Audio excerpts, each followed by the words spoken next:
The first mistake Ilyas Vale made that evening was believing the invitation was a mistake. The second was attending anyway. The third, unforgivable, irreversible, was drinking the wine.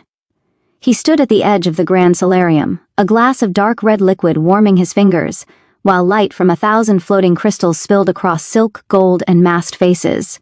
The winter convergence was not meant for people like him. Everyone knew that. An event hosted once every decade in the heart of the royal palace.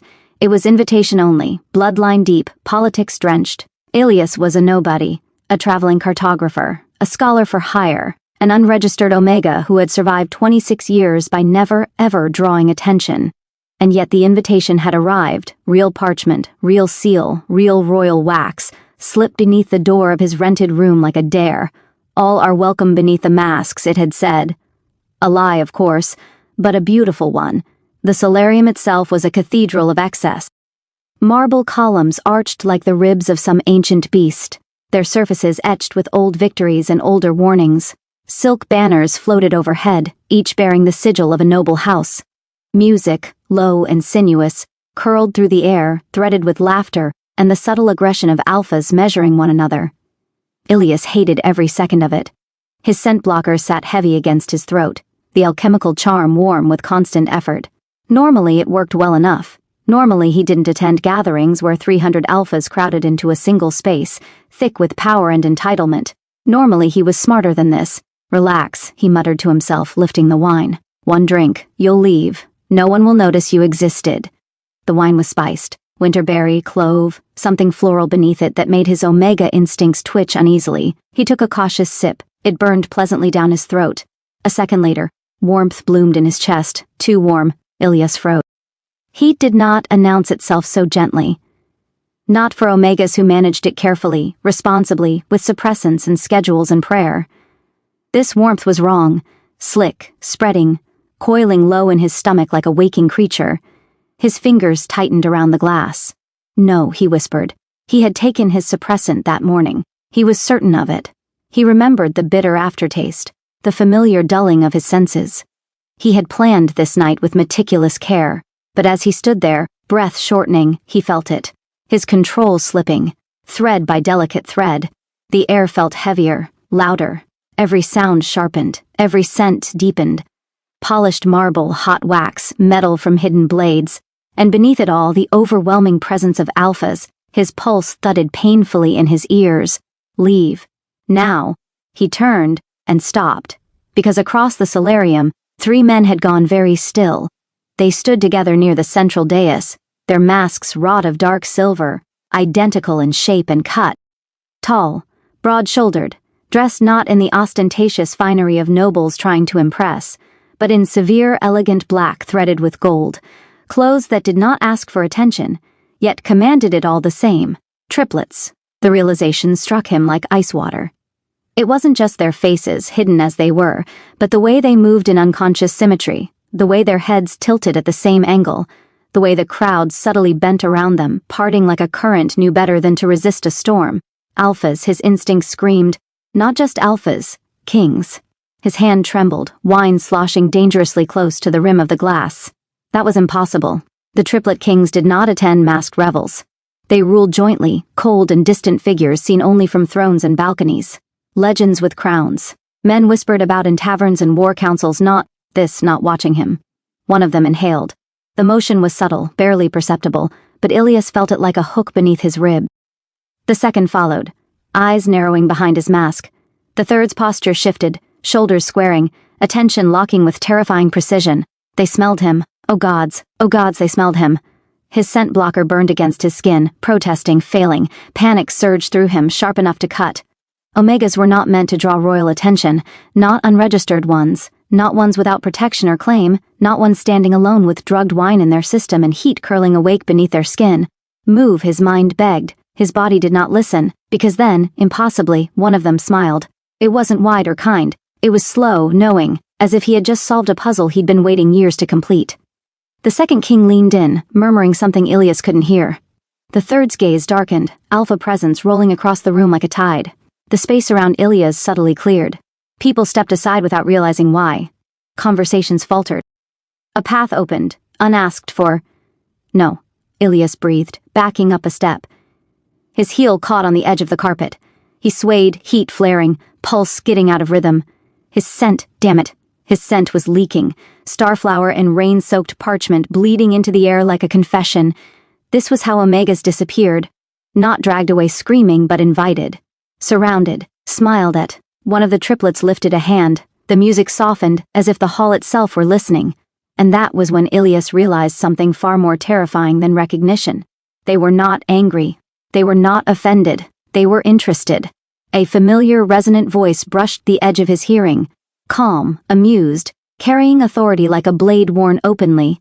"Omega," it said, gentle as a trap. "You look unwell." Ilias swallowed hard. If he answered, he would be claimed. If he ran, he would be chased. Every choice before him was a disaster wearing a different mask.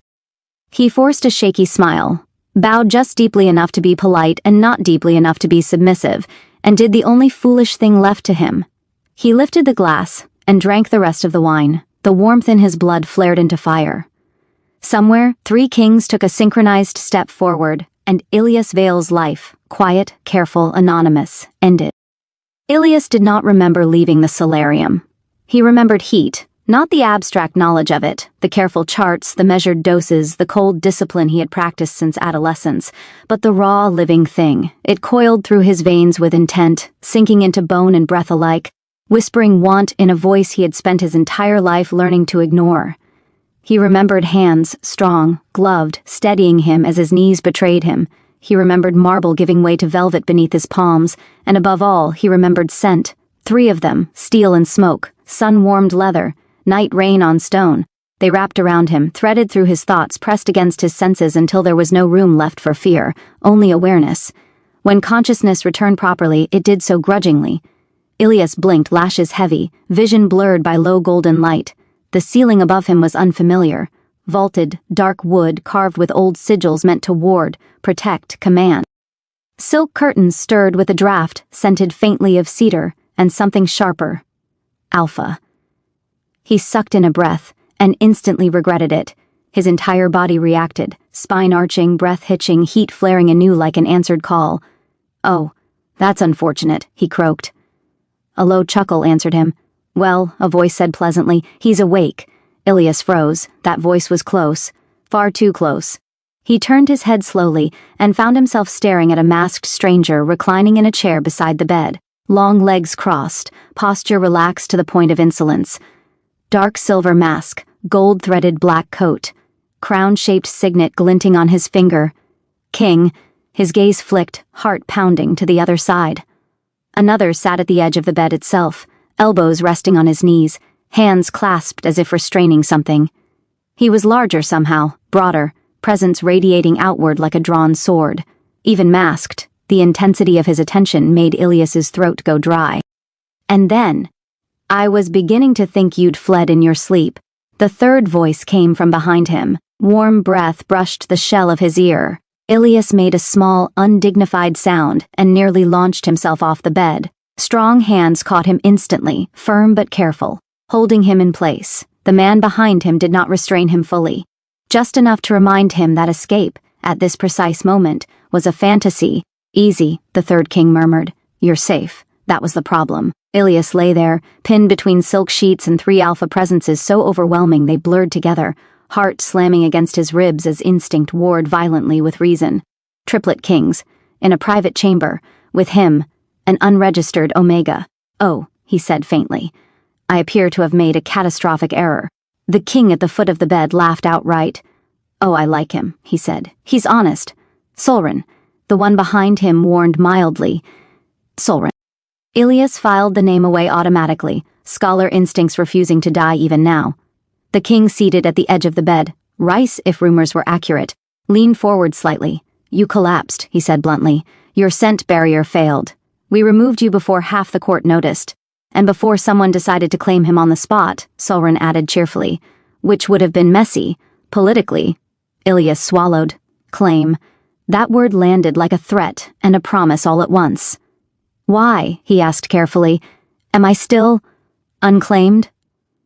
A pause. The air shifted. The man behind him, Kalen, he realized distantly, the Crown King himself, exhaled slowly. Because, Kaelin said, voice controlled to the point of tension, whatever is happening between us is not standard. Ilias squeezed his eyes shut. Of course it wasn't. Solren leaned forward, resting his chin in his palm. You see, he said, conversational. When an Omega scents one of us, it's usually singular. Exclusive. Neat? Rise's jaw tightened. This wasn't. No, Solren agreed, eyes gleaming behind his mask. This was shared. Ilias opened his eyes. What do you mean? He whispered, already knowing the answer. Kaelin's hands, still braced lightly at his sides, flexed. You bonded, he said. With all three of us. The words rang in the air, heavy and impossible. That's... Ilias shook his head weakly. That's illegal. Ancient, Solren corrected. Rare. Inconvenient. Rise leaned closer, gaze burning. Real. Heat surged through Ilias again, violent and aching, his body traitorously responding to the truth in their voices. He felt it now, the subtle, impossible thread connecting them. A pull, a resonance, like three notes harmonizing around his pulse. No, he said hoarsely. No, no, no, this doesn't happen. Omegas can't, shouldn't, Kaelin finished softly. According to law, silence stretched. Ilias laughed. It was thin and hysterical and absolutely unhinged, but he couldn't stop it. I'm going to die, he said. Either executed quietly or married loudly, and I despise both options. Rice blinked. Solren burst out laughing. Kaelin, gods curse him, smiled, not a triumphant smile, not a cruel one, something softer, something dangerous. No one is executing you, Kaelin said, and no one will force you into a bond. Yet, Solren added, ever helpful. Ilias shot him a glare that lacked any real bite. Then, he said carefully, you'll let me go. Another pause. This one was worse. Rise's expression darkened. Your heat hasn't broken, he said. You won't make it an hour, alone. I've survived worse, Ilias snapped, pride flaring. Kaelin's grip tightened. Not painful, just certain. Not with this bond active. Solren tilted his head. And besides, he said lightly, the entire palace already knows something happened. Your scent is unforgettable. Ilias went cold. How many? He whispered. Solren's smile sharpened. Enough. The room felt smaller, trapped. Claimed not by law or ritual, but by attention. By curiosity, by power that did not yet know what it wanted to do with him. Kaelin leaned closer, voice dropping. You are not a prisoner, he said, but you are involved, whether you like it or not. Ilias met his gaze, heart hammering. Then, he said quietly, when this night ends, when my heat passes, you will let me leave. The kings exchanged a glance. Something unspoken passed between them. Rice nodded once. Kaelin hesitated. Solren smiled. Yes, Kaelin said at last, you have my word. The bond thrummed at the lie, or the half-truth, embedded in it. Ilias closed his eyes. He did not see the looks they shared above him. He did not see the way Solren's fingers traced the air, already plotting. He did not hear the palace bells tolling midnight, but somewhere deep in his chest the bond tightened, and fate, patient and cruel, smiled. Ilias woke to silence. Not the comfortable quiet of early morning, but the kind that pressed against the ears, thick and watchful. The palace had not yet stirred. No servants, no bells, no distant clatter of armor or courtly gossip leaking through the walls. Just breath, not his own. He lay perfectly still beneath layers of silk, eyes closed, heart pounding as awareness crept back into his body. His heat had receded to a dull ache, manageable, contained, but the bond had not. It pulsed, a low, persistent hum beneath his skin, like a second heartbeat not entirely his own. 3 of them. He could feel it now with terrifying clarity. 3 distinct presences, different in texture, but braided together around him. One steady and controlled, one fierce and burning, one sharp, playful, and far too attentive. They were asleep. He knew this without opening his eyes. Carefully, so carefully, he shifted his attention outward. To his left, weight pressed into the mattress, radiating warmth like a banked fire. Rise. Even in sleep, the warrior king did not relax fully. One arm lay close enough that a single careless movement would bring Ilias into contact. Behind him, a presence like a wall, Kaelin. Breath even, heart slow, control wrapped so tightly around himself it had followed him into sleep. And on the other side, Ilias swallowed. Solren's attention brushed his mind like a fingertip trailing across glass. Awake or asleep, it was impossible to tell. That alone made him dangerous. Ilias opened his eyes. The room was dim, lit only by the faint blue glow of dawn filtering through the curtains. The kings had removed their masks at some point during the night. He could see them now, faces identical in structure but unmistakably different in expression even at rest. It should have been beautiful. It should have been intoxicating. It was terrifying. This is how it happens, his mind whispered. This is how Omegas vanish. Not through force, through comfort. Through the slow erosion of choice, his gaze dropped to his wrist. There, faint but unmistakable, 3 marks, not bites, not yet, but impressions in the bond space itself. Invisible to the eye, burning to the senses. A promise waiting to be sealed. His breath shuddered. No, he whispered. He slid one leg carefully over the edge of the bed. The bond reacted instantly. A sharp tug snapped through his chest, stealing the breath from his lungs. He froze, teeth sinking into his lower lip to keep from making a sound. Rice shifted, brow furrowing. Kaelin's breath hitched, just barely. Solren's eyes opened. They met Ilias's gaze in the dim. For a heartbeat, neither of them moved. Solren smiled. Well, he murmured, voice rough with sleep and amusement. That's a look that means trouble. Ilias's hand tightened in the sheets. I'm leaving. The words fell like dropped glass. Rice stirred fully now, eyes snapping open, instincts flaring. You can't, he said immediately, sitting up. Not yet. Kaelin turned his head slowly, assessing him with a gaze far too sharp for a man just waking. Your heat is under control, Ilias snapped. And even if it weren't, I'd rather burn than stay. Silence. The bond thrummed, tense, reactive. Solren propped himself on one elbow, studying Ilias like a particularly fascinating problem.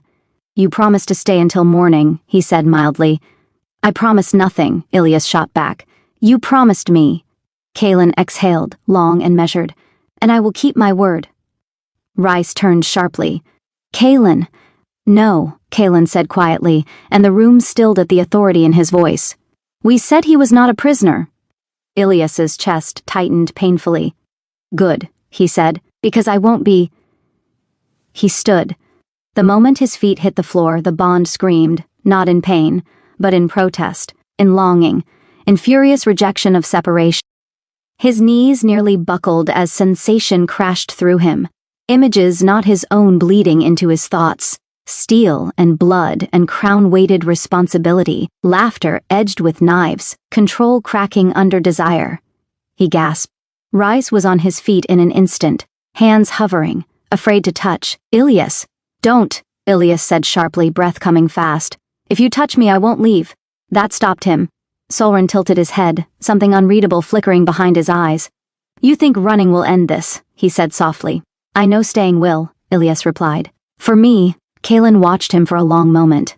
Then, slowly, deliberately, he inclined his head. You may go, he said. Rice stared at him. Kaelin. But, Kaelin continued, gaze never leaving Ilias. Understand this. The air thickened. This bond does not dissolve with distance. You will feel us. We will feel you.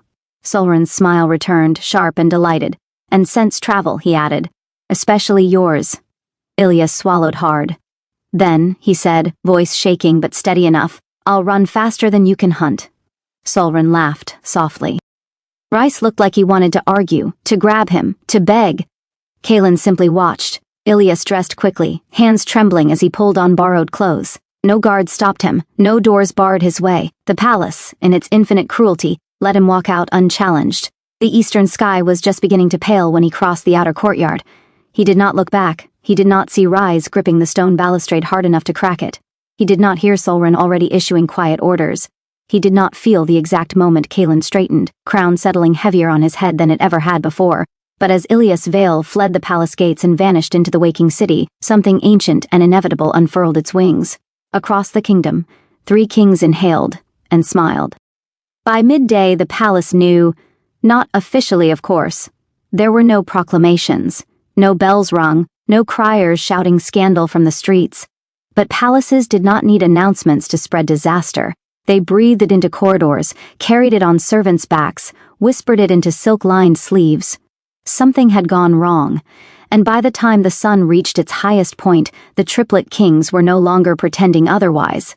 Kaelin stood at the council table, hands braced against polished oak, gaze fixed on the map laid out before him. It showed Valethorn in painstaking detail. Cities, borders, trade routes, monasteries, forests older than the crown itself. Somewhere on that map was an Omega who smelled like rain and ink and disaster. "He's past the outer wards," Solren said lightly, lounging in his chair like a man discussing the weather.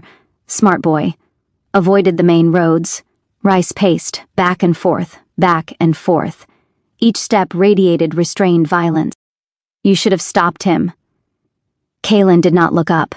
"And prove him right?" Rice's hands curled into fists. "He's unregistered, alone. Half the kingdom would tear him apart if they knew what he is." Solren's smile thinned. "Which is why we're not announcing it." The doors opened softly. A court mage entered, pale and sweating, eyes darting nervously between the three crowns. "Your Majesties," he said, bowing low. "The bond, yes," Kaelin said. "We feel it." The mage swallowed. "It's unprecedented." Solren snorted. "Everything interesting is... The Omega's scent is..." The mage hesitated. "It's carrying. Farther than it should. Like a beacon." Rice stopped pacing. "How far?" he demanded. The mage glanced at the map. "If unmasked, days, weeks. Potentially across borders." Silence fell. Kaelin straightened slowly. "Then," he said, voice calm as a drawn blade, "seal the palace." The mage stiffened. "Your Majesty, no one leaves without permission," Kaelin continued. "No messages leave unvetted. Any noble who mentions an Omega is to be reminded, firmly, of their mortality." Solren's grin returned, sharp as broken glass. "Ah, my favorite part."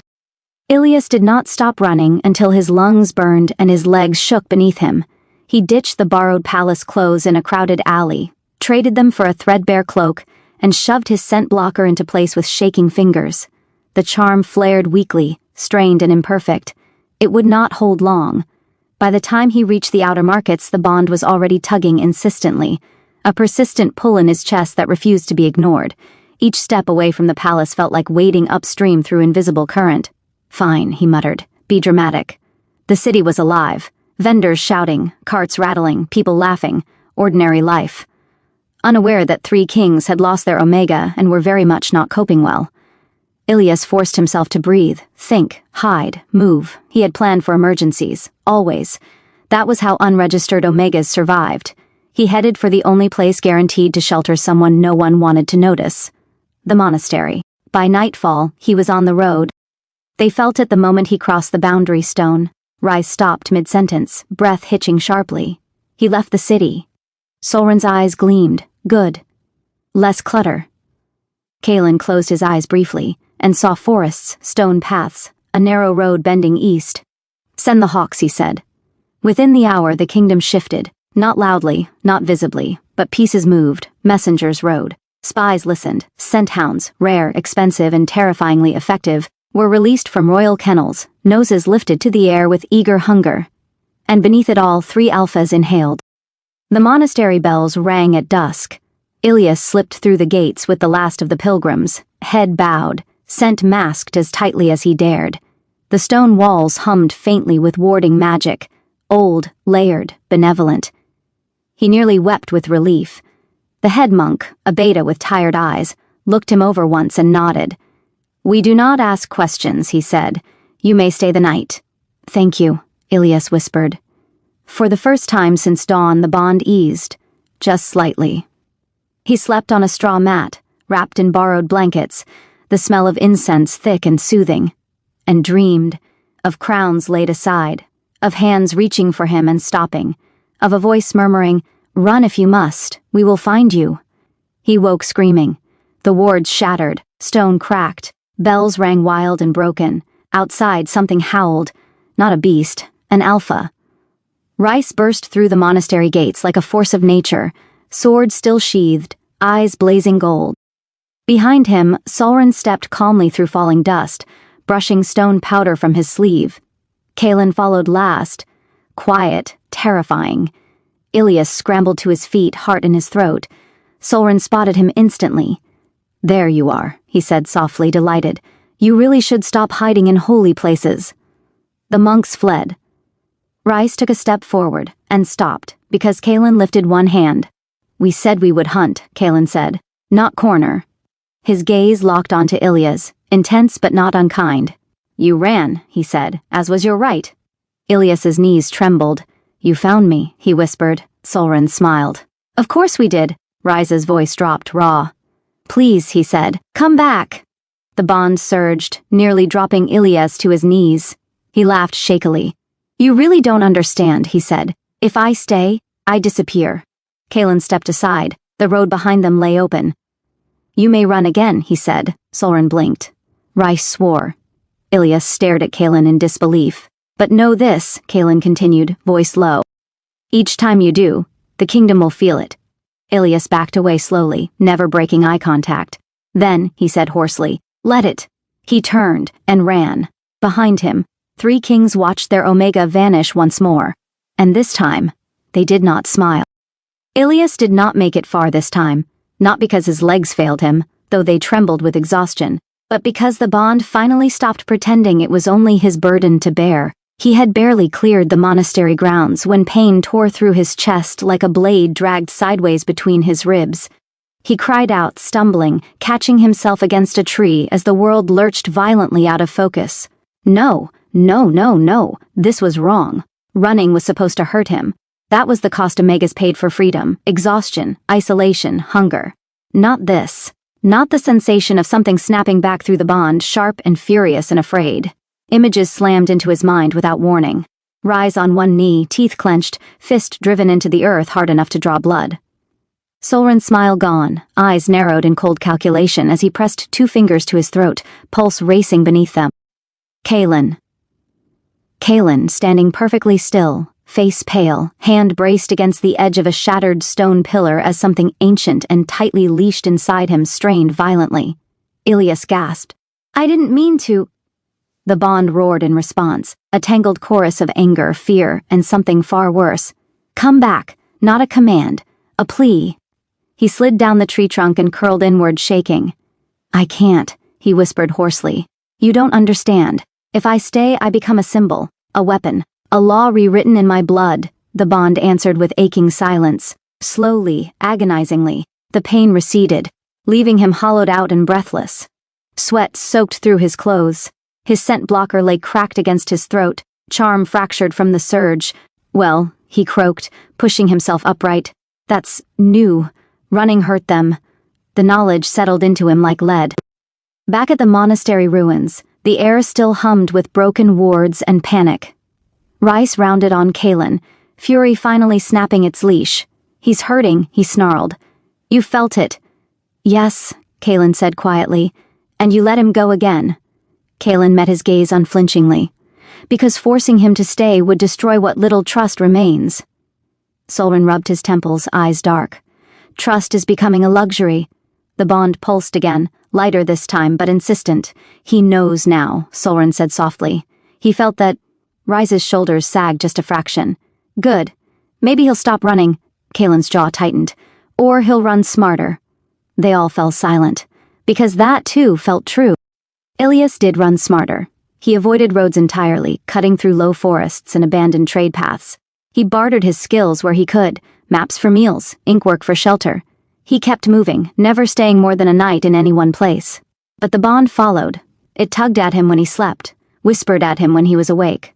Not words, never words, but presence, awareness. 3 distinct pressures on his consciousness, like stars pulling at a tide. Worst of all were the moments of bleed-through. When Rice's temper flared, Ilyas's heart raced with it. When Solrin plotted, Ilyas felt the cold edge of anticipation creep up his spine. And when Kalen's control slipped, even slightly, Ilyas felt it like the world tilting. By the 4th night, he was no longer just running from the kings. He was running from himself. The border town of Grayfen was a mistake. He knew at the moment he stepped through the gates. Too many mercenaries, too many alphas who didn't care about royal decrees, too many eyes that lingered just a little too long when his hood slipped, but he needed supplies. And his scent blocker was failing completely now, cracks spider-webbing through the charm. In and out, he told himself. Quickly, it was not quick. He had barely made it to the market square when someone inhaled sharply behind him. "Omega," a voice murmured. "That's a pretty scent to be wasting alone." Ilias turned slowly. 3 alphas stood too close, eyes bright, expressions hungry in the way that had nothing to do with affection and everything to do with entitlement. His stomach dropped. "I'm not interested," he said evenly. One laughed. "You don't get to be—" Before he could react, the bond exploded. Not pain this time, rage. Rice's fury slammed through him like a thunderclap, so sudden and violent it stole the breath from his lungs. His vision flashed gold. Touch him and die. Solrin's presence followed, cold, surgical, terrifyingly calm. Names, faces, locations, and beneath it all, Kalen's will descended like a closing fist. Enough. The air shifted. The alphas froze. Every instinct in their bodies screamed predator. Knees buckled. One dropped to the ground without understanding why. Ilias stood shaking in the center of it, heart pounding. "What?" one of the men whispered, terror dawning. Then the bells rang, royal bells, impossible this far from the capital. The crowd scattered as armored riders surged into the square, banners snapping in the wind, black and gold crowned with the sigil of 3 interlocked wolves. The kings did not appear. They did not need to. Solrin's voice brushed Ilias's mind, warm and wicked. "You see? You're already protected." Rises followed, fierce and aching. "We will always come." Kalen's was last, steady, unavoidable. "Running does not make you free if the world refuses to let you be alone." Ilias staggered back, tears burning his eyes. "I don't want protection," he whispered. "I want a choice." The bond pulsed, softer now. "Then stop running," it seemed to say. "And make one?" As the riders secured the square and the threat dissolved, Ilias slipped away once more, heart pounding, mind spinning, freedom feeling farther away than ever. Because now he knew the truth. He was not being hunted. He was being claimed by the world, whether he wanted it or not. And somewhere far behind him, 3 kings began to realize something just as dangerous. Letting him go again might cost them the kingdom. Ilias collapsed 3 miles beyond Greyfen, not dramatically, no fainting, no final stumble into heroic unconsciousness, but in the humiliating, deeply Omega way of a body that had reached the end of its tolerance and simply stopped. He made it into the tree line before his legs gave out. The forest swallowed him quickly, thick with moss and shadow, the air cool enough to dull the lingering burn of adrenaline. He slumped against the roots of an old oak, breath coming in shallow gasps, hands shaking as he pressed his forehead to his knees. "I'm not protected," he whispered fiercely to no one. "I'm owned." The bond did not contradict him. That more than anything hurt. He slept, fitfully, haunted by fragments that weren't quite dreams. A crown cracking down the center, blood on parchment, 3 wolves standing at opposite edges of a burning city, all looking toward him. When he woke, it was to the sound of someone humming. Ilias jerked upright, heart slamming. The figure sitting across the small clearing did not move. They were elderly, Omega, he realized instantly, with silver hair braided down their back and robes dyed the faded green of monastery gardens. A walking staff rested across their knees, carved with symbols that made Ilias's skin prickle. They smiled gently. "You thrash like someone carrying too many voices," the stranger said. Ilias scrambled backward, hand going instinctively to his throat. "Who are you?" "Someone who has been waiting a very long time for you to stop running," the Omega replied mildly. "You may call me Elder Mare." Ilias stared. "I didn't hear you approach."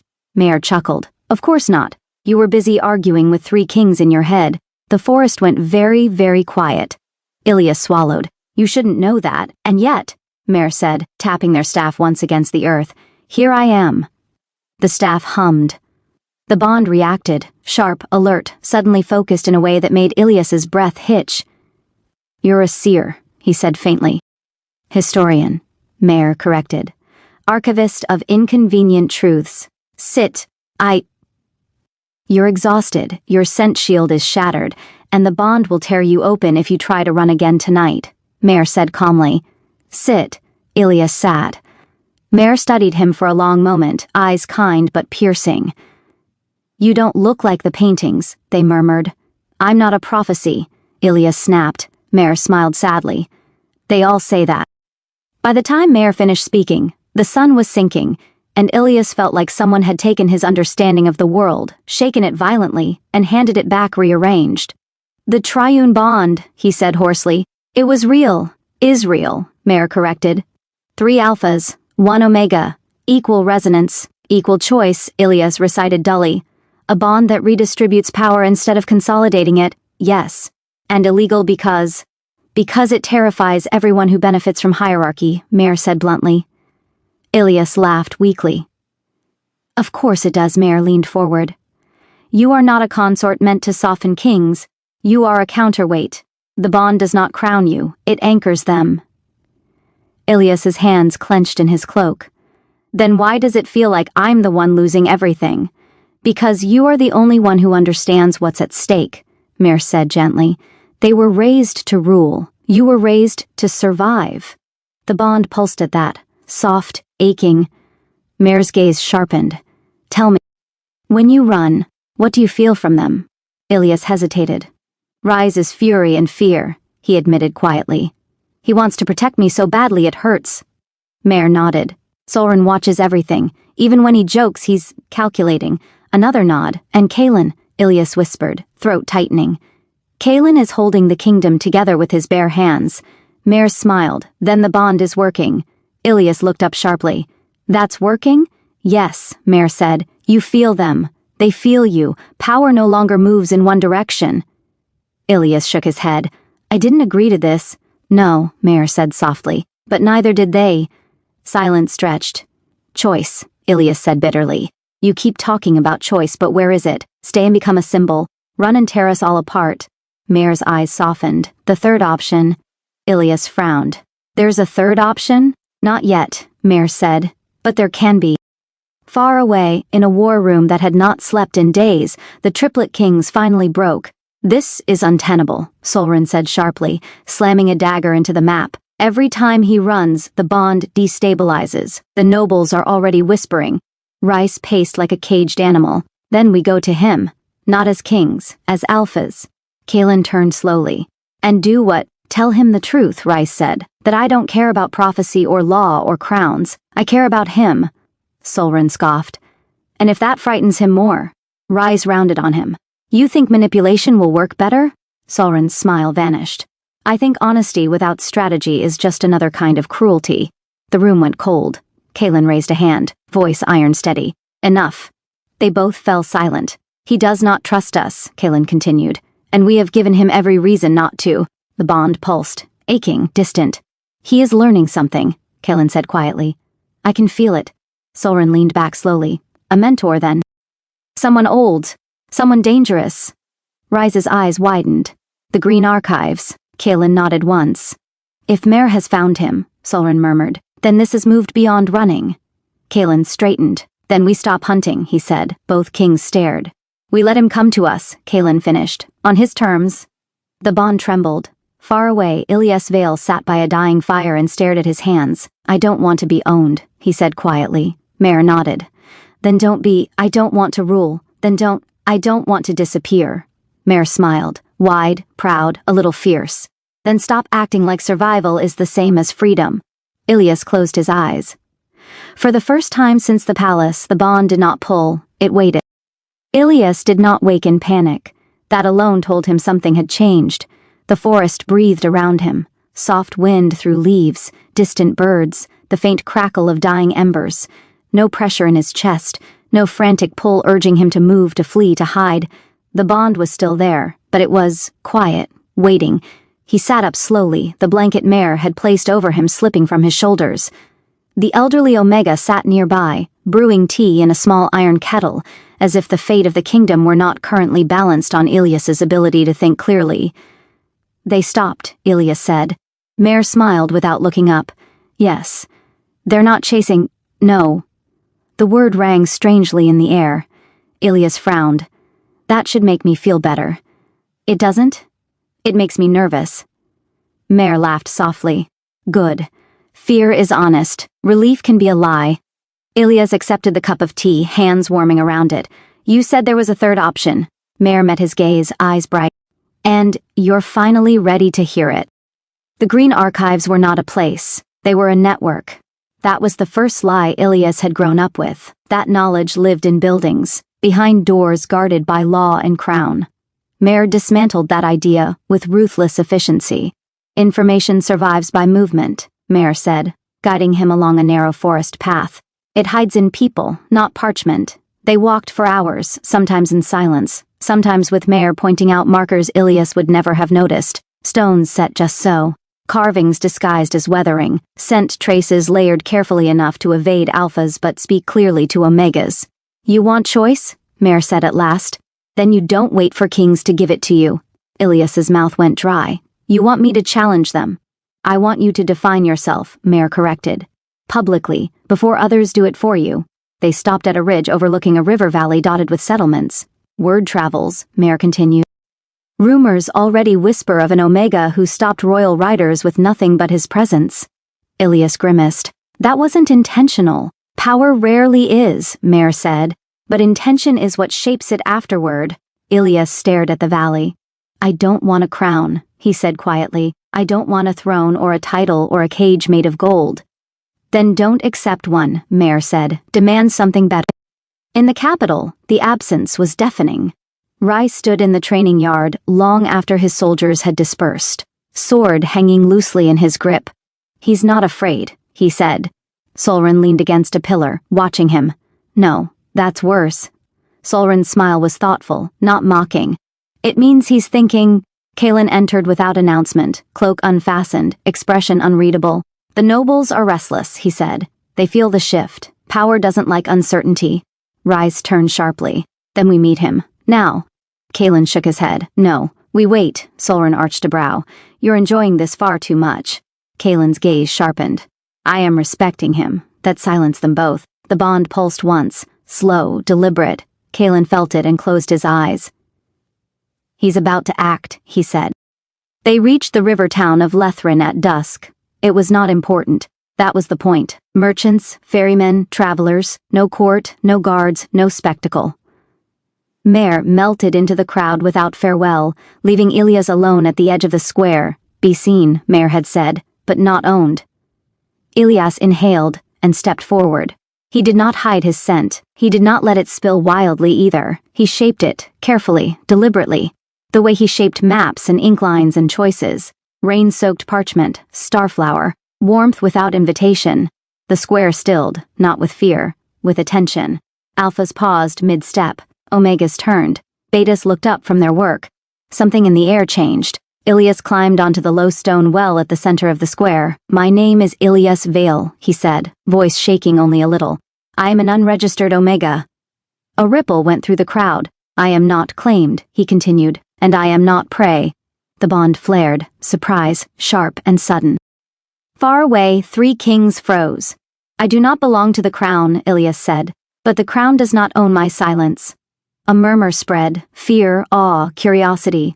I carry a bond older than the law, he finished, heart pounding. And I will not disappear for it. He stepped down. The square erupted, not in violence, but in sound, questions, shouts, arguments, and above it all, the bond sang. Solren laughed, breathless. Oh, he's brilliant. Rice stared at the map as reports poured in. He's making himself untouchable. Kalen felt something unfamiliar bloom in his chest. Pride. He is claiming himself, Kalen said quietly. The bond pulsed, not pulling, not pleading, inviting. Far away, Ilias stood shaking as people stared at him, not as a secret, not as property, but as a person who refused to vanish. For the first time, he did not run. He waited. The kings arrived at Lethrin without banners. That alone told the town everything. No fanfare, no armor shining with intimidation. No mounted procession meant to remind the world who held power. They came on foot, cloaks travel-worn, crowns absent but authority unmistakable. 3 identical figures moving in quiet, deliberate unity through the river mist. When Ilias felt them, it was not like before. No jolt of panic, no sharp pull demanding flight, just warmth. The bond stirred awake gently, like a hand brushing his shoulder to announce presence rather than claim it. He closed his eyes. They came. The square had not fully settled since his declaration. People lingered in clusters, whispering, watching. No one stopped the kings as they entered. No one dared, and still, no one knelt. That too was new. Ilias stood near the well where he had spoken earlier, fingers curled loosely around the stone edge. His heart beat hard but steady. He had chosen this place intentionally. Open air, witnesses, no walls to trap him. When he opened his eyes, they were there. Kaelin stood at the center, posture straight but not rigid.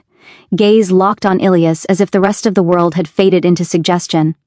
Rice hovered half a step to his right, tension coiled tight in his shoulders, eyes burning with restrained emotion. Solrin lingered to the left, expression unreadable. No smile this time, only sharp attention.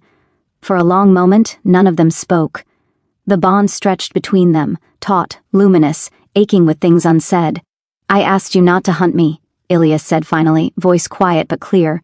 Kaelin inclined his head. "We didn't." Rice swallowed hard. "We came because you stopped running." Solrin's gaze softened, just barely. "And because you asked the world to look at you, something in Ilias's chest loosened. You could have sent soldiers," he said. "We could have," Kaelin agreed. "We chose not to." Silence fell again. But this one felt different, less like a standoff. More like a breath held together. Rice was the first to move. Slowly, carefully. He stepped forward, stopping well short of touching distance, hands open at his sides like an offering rather than a threat. "You were brave," he said, voice rough. "Braver than I knew how to be at your age." Ilias's throat tightened. "You don't know anything about me." Rice nodded. "Then let me learn." Solrin exhaled softly, almost a laugh. "Look at that. The terrifying warrior king asking permission." Rice shot him a glare. Solrin ignored it, eyes never leaving Ilias. "You did something clever," Solrin said. "You made it impossible for us to decide your future without you." "That was the point," Ilias replied. Kaelin took a single step forward. The world seemed to narrow around them. "Ilias Vale," he said, voice low, resonant, carrying the weight of a throne even without the crown. "You demanded choice, so here it is." He stopped an arm's length away. "Speak," Kaelin continued, "and we will listen." The bond thrummed, not insistently, not urgently, patiently. Ilias breathed in. Their sense reached him now, unobstructed. Rise's warmth and iron steadiness. Solrin's sharp, intriguing edge, layered with something unexpectedly gentle. Kaelin's calm depth, like standing at the center of a storm that refused to break. He had wanted this once. He had feared it even more. "I won't be hidden," Ilias said. "Not in a palace, not behind a title, not softened into something convenient." Rice nodded immediately. "Never." Solrin tilted his head. "I wouldn't dare." Kaelin said nothing, but his gaze did not waver. "I won't be claimed as property," Ilias continued, voice shaking just slightly. "No matter how gilded the cage." "You won't be," Kaelin said quietly. "I won't be used as a symbol without consent." Rice stepped closer, emotion breaking through restraint. "You'll be a partner. Or nothing." Solrin's voice dropped, sincere and sharp. "And if anyone tries otherwise, they answer to me." Ilias looked at Kaelin. "And you?" Kaelin's breath hitched, barely perceptible, but real. "I will rewrite law itself," he said softly, "before I let you disappear." The words settled between them, terrifying in their promise. Ilias felt the bond bloom, not flare, not snap, bloom. He stepped forward, not into their space, with them. The crowd around them seemed to fade, leaving only breath and scent, and the fragile miracle of 4 people choosing not to run. "I don't know how to love 3 kings," Ilias said honestly. Rise's laugh was shaky. "We barely know how to love 1 Omega." Solrin smiled, small, real. "We'll be terrible at it." Kaelin reached out, slowly giving Ilias every chance to pull away, and brushed his fingers against Ilias's wrist. The contact was electric, not sexual, not possessive, intimate. The bond surged, wrapping around them like a shared breath. "You don't have to decide today," Kaelin said, "or tomorrow. But," Solrin added gently, "if you choose us, choose all of us." Rice nodded fiercely. "No pieces, no compromises." Ilias laughed softly, tears stinging his eyes. "You're impossible," Solrin smirked. "You slept with us. That was your first mistake." Rice groaned. Kaelin actually smiled. Ilias looked at their joined hands, his and Kaelin's, and then deliberately reached out, placing his other hand over Rice's forearm, fingers curling into solid warmth. Finally, after a heartbeat that felt like destiny holding its breath, he brushed his knuckles against Solrin's. The bond sang, not claiming, not sealing, choosing. The crowd erupted then, Not in fear, but in awe, voices rising in a wave that carried far beyond the square, far beyond Lethrin, and in the center of it all, an Omega stood with 3 kings and did not kneel. For the first time, intimacy did not feel like surrender. It felt like standing his ground and letting himself be held. They did not return to the palace. That too was deliberate. Instead, Kaelin secured the upper floor of the river inn overlooking Lethrin's slow silver water. No guards in the halls, no courtiers whispering behind doors. Just one large chamber, firelit and warm, its windows open to the night air, a place without crowns. Ilias stood just inside the threshold, fingers twisting in the fabric of his sleeve, suddenly unsure of where to put himself now that there was nowhere left to flee. The door closed softly behind them. The sound echoed far too loud. Rice immediately stepped away, turning his back and moving toward the window as if to give Ilias space without being asked. Solren leaned against the far wall, arms folded loosely, gaze attentive but not sharp. Kaelin remained near the door, not blocking it, Ilias noticed, but not far from it either. Always aware, always careful. No one spoke. The bond stretched between them, alive and humming. Not pulling, but waiting. As if it understood that this moment mattered more than any chase ever had. Ilias exhaled slowly. "This is the part," he said quietly, "where I usually leave." Rise's shoulders tensed. Solren's expression softened. Kaelin turned fully toward him. "And you don't have to," he said. "But you may." The words landed heavier than any command ever could have. Ilias nodded once. "I know." He took a step farther into the room. Then another. The fire popped softly in the hearth, casting gold across their faces. Without masks, without armor, they looked human, tired, wary, hopeful in ways none of them had learned how to show safely. "I need rules," Ilias said suddenly. Solren blinked. "Oh, excellent. I love rules." Rice shot him a look. "Be serious." "I am being serious," Solren replied. "I just enjoy structure." Kaelin waited. "If this is going to work," Ilias continued, voice steadier now that he had started, "I need to know where I end and you begin. I need to know I can say no. That I can leave a room without being followed. That my body," he swallowed, "is mine." Rice crossed the room in 2 strides and then stopped himself, hands clenching uselessly at his sides. "I swear it," he said fiercely, "by anything you want." Solren's voice was quieter. "We don't want obedience," he said. "We want consent. Chosen, not cornered." Kaelin stepped forward. "Not close, not yet. You are not bound by the bond alone," he said. "Only by what you choose to give." Ilias studied him for a long moment. "And if the bond wants more than I do?" Kaelin did not hesitate. "Then we wait." The bond pulsed, slow, warm, approving. Ilias laughed softly, disbelieving. "You're all terrible at this." Rice smiled, raw and helpless. "We've never had to be gentle." Solren's mouth curved. "You're making monsters learn manners." Kaelin's gaze softened. "You're making kings learn restraint."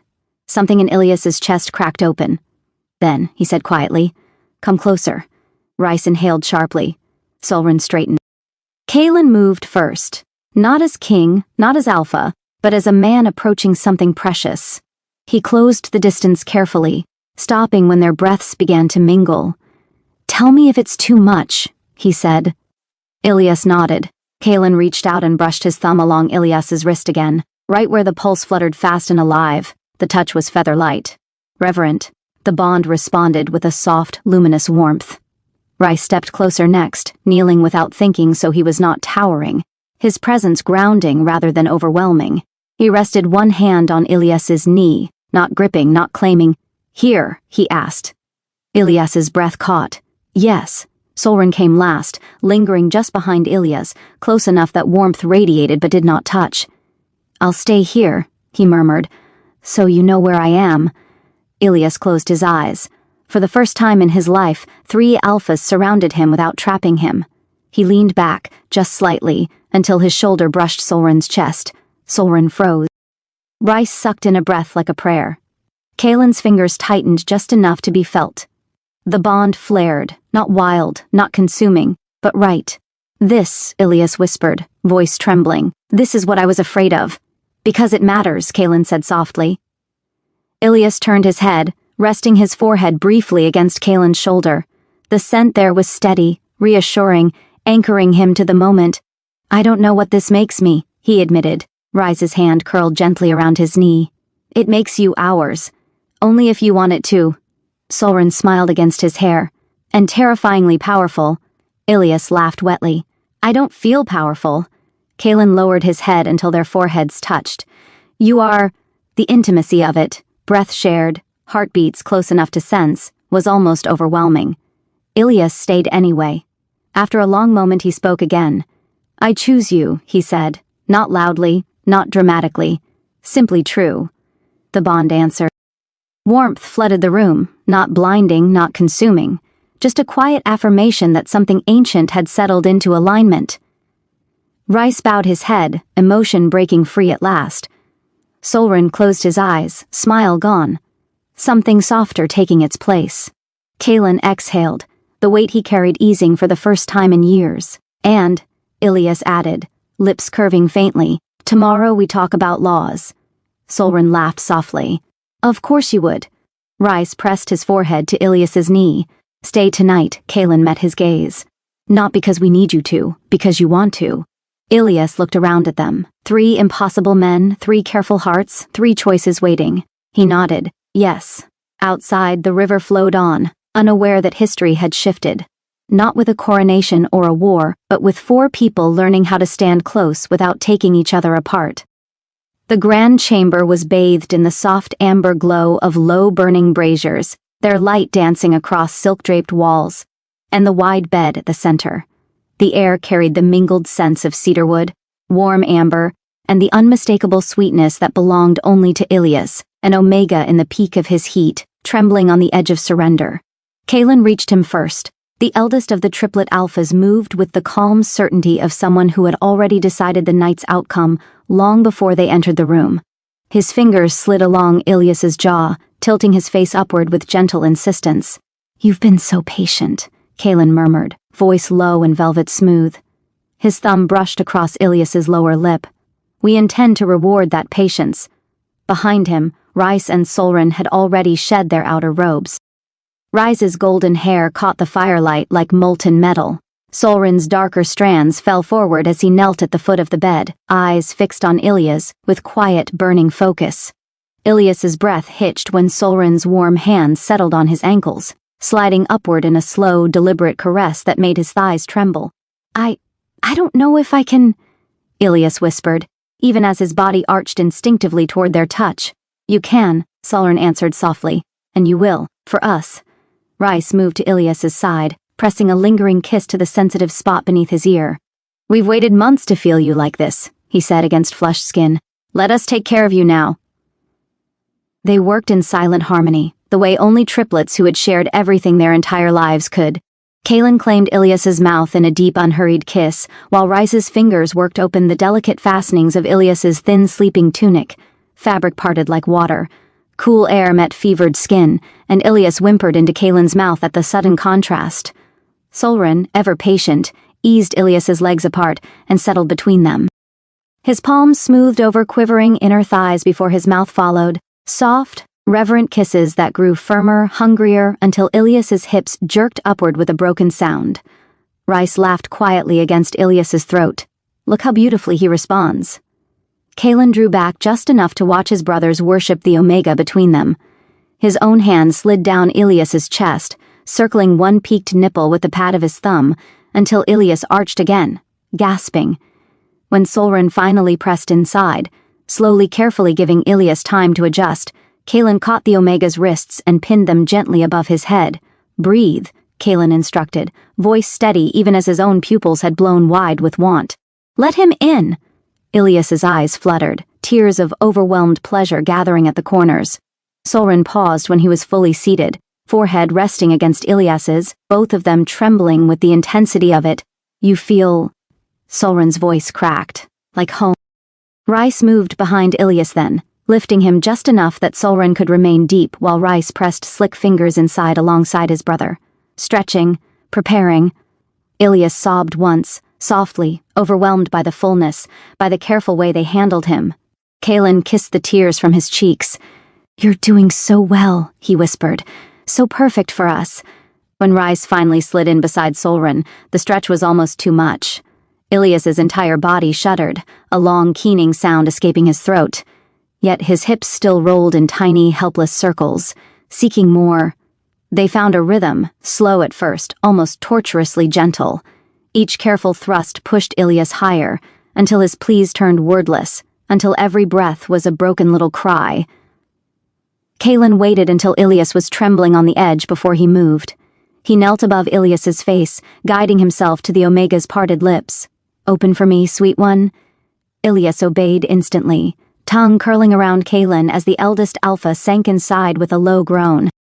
The three of them moved together then, Solren and Rice below, Kaelin above, surrounding Ilias completely, filling him in every way that mattered. Hands roamed, mouths kissed and sucked and praised, scents blended until the room smelled only of them, of pack, of belonging, of mating completed at last. When Ilias's climax hit, it was shattering. His whole body locked, back bowing off the bed as wave after wave rolled through him. The alphas followed almost simultaneously, Solren first with a choked sound against Ilias's throat, then Rise with a long, shuddering groan, and finally Kaelin, fingers tight in Ilias's hair as he spilled down the Omega's throat. They stayed locked together long after, breathing hard, hearts hammering in unison. Solren pressed soft kisses along Ilias's damp collarbone. Rice nuzzled behind one ear, murmuring nonsense praise. Kaelin gathered Ilias close, tucking the smaller body against his chest so the other two could curl around them both. "Rest, now," Kaelin whispered into Ilias's hair. "We have you." And surrounded by the steady warmth of his three alphas, Ilias finally let himself drift. Safe, claimed, cherished, and utterly theirs. Time dissolved. There was no before. Only this. Only hands and mouths and shared breath. The slow loss of thought. The quiet certainty that this was where he belonged. When Ilias finally surrendered fully, it wasn't with fear. It was with trust, with want, with love blooming fierce and undeniable in his chest. The night took them gently, and when sleep finally claimed them hours later, they lay tangled together, no hierarchy, no crowns, no flight left in Ilias's bones. Only four hearts, bound not by fate alone, but by choice. Morning arrived without permission. Sunlight spilled through the open windows, pale gold catching on the slow movement of the river outside. The world felt indecently normal for something that had shifted so completely overnight. Ilias woke wrapped in warmth, not metaphorical warmth, real, undeniable heat on every side. A solid weight behind him, an arm draped across his waist, another presence close enough that he could feel breath stirring his hair. For one terrifying heartbeat, instinct flared, then memory followed. Choice, he exhaled. Rice was pressed against his back, one arm slung loosely around Ilias's middle, his face buried against Ilias's shoulder like he had fallen asleep mid-thought and never moved again. Solren lay on Ilias's other side, propped slightly on one elbow, eyes already open and sharp, but softened now by something dangerously fond. Kaelin sat against the headboard, one knee bent, watching them all with quiet vigilance. As if he had stayed awake to guard the moment itself. "You're staring," Ilias murmured, voice rough with sleep. Kaelin's mouth curved faintly. "I wanted to be sure you didn't vanish," Ilias smiled without thinking. Rice stirred, tightening his arm slightly. "He's still here," he mumbled, voice thick. "I checked," Solren snorted softly. "You drooled on him, actually, very reassuring." Rice groaned and hid his face. "Traitor," Ilias laughed, a real laugh, unguarded, surprised out of him by the sheer normalcy of it. The bond hummed, content, no sharp edges, no urgency, just a steady, satisfied presence, like a cat basking in sunlight. "How do you feel?" Kaelin asked gently. The question was simple, the meaning behind it was not. Ilias considered it carefully. "Tired," he said, "sore." A pause, then quieter, safe. Rice lifted his head instantly, eyes bright. Solren's gaze softened further. Kaelin closed his eyes briefly, like someone setting down a burden he had carried far too long. "Good," Kaelin said. "That was the only answer I hoped for." Silence settled again, but it was an easy one now. Ilias shifted, sitting up slightly, pulling the blanket higher out of habit more than modesty. He looked between them, suddenly aware of how exposed this moment was, not physically but emotionally. "This doesn't mean I stop being me," he said. Solren smiled. "We'd be disappointed if you did." Rice nodded fiercely. "You challenge us," Kaelin met his gaze. You change us." The words settled deep. Ilias swallowed. "People are going to have opinions." Solren laughed under his breath. "People always do, and the council," Ilias continued. "The nobles, the clergy, they won't like this." Rice cracked his knuckles. "They don't have to like it." Kaelin's expression sharpened, not angry but focused. "They will have to accept it." Ilias raised a brow. "You're really going to do this?" Kaelin leaned forward, resting his forearms on his knees. "I already am." Solren's tone turned thoughtful. "The law concerning Omega autonomy is flexible, deliberately vague," Ilias huffed. "Convenient. For us," Solren corrected. "It's about to become inconvenient for everyone else." Rise grinned. "I'm looking forward to the shouting." Ilias shook his head, fond despite himself. "This is what I mean. I didn't choose you so you could burn the world on my behalf." Kaelin's voice was steady. "We won't burn it, we'll remake it." A knock sounded at the door, soft, respectful. All four of them froze. Rice scowled. "I will kill whoever that is," Solren smirked. "Try not to. We're trying something new called diplomacy." Kaelin stood, pulling on a shirt before crossing the room. "Yes?" A nervous voice answered. "Your Majesties, word has spread." Kaelin glanced back at Ilias. "Let them talk," Ilias said quietly. Kaelin opened the door fully. By noon, the entire kingdom knew. By sunset, the capital was divided. And by the following dawn, nothing would ever be the same again, because an Omega had not only survived 3 kings, but stood beside them and refused to disappear. Back in the quiet room, Ilias leaned against the window, watching the river flow on as it always had. Rice pressed close behind him, chin resting on his shoulder. Solren hovered nearby, already scheming. Kaelin stood at his side, steady as the horizon. "You still here?" Rice murmured. Ilias smiled. "I'm not running," he said. And for the first time in his life, the future didn't feel like a threat. It felt like something he had a hand in shaping. The first mistake the kingdom made was assuming the scandal would remain contained. By mid-morning, the capital buzzed like a struck hive. Messengers ran themselves ragged. Priests whispered behind temple doors. Nobles smiled too carefully over breakfast tables, already laid with sharpened intentions. And at the heart of it all stood an Omega who refused to bow. Ilias walked into the hall of audience between 3 kings, not behind them, between. The hall had been designed to intimidate. Vaulted ceilings, towering pillars carved with the lineage of alphas who had ruled for centuries. The air smelled faintly of incense and old stone, and something sharper beneath it all, judgment. Eyes followed him, some curious, some hostile, some hungry. Rice's presence was a wall at his back, solid and threatening. Solren moved like a shadow to his left, gaze cataloging exits and expressions alike. Kaelin walked in step beside him, calm as ever, radiating a quiet authority that stilled even the boldest murmurs. They had barely reached the dais when a voice rang out. "Your Majesties." The speaker stepped forward from the assembly with practiced grace. Lord Maravan Valacrest, High Chancellor of the Council. He was tall, silver-haired, and smiling like a man who had never been surprised a day in his life, which meant he was lying. "We were not informed of this." "Arrangement," Maravan said, eyes sliding to Ilias with open curiosity. "Some might consider that discourteous." Solren smiled thinly. "Some might consider it none of your concern." A ripple of tension moved through the hall. Maravan chuckled. "Ever sharp, Your Grace. Still, when an Omega appears at the heart of the throne without formal designation, questions naturally arise." Ilias stepped forward before any of the kings could answer. "I'm not a designation," he said. The hall stilled. Maravan blinked once, only once, but it was enough. "And you are?" the Chancellor asked politely. "Ilias Vale," he replied. "A citizen of this kingdom, an Omega by birth, and here by choice." Whispers erupted.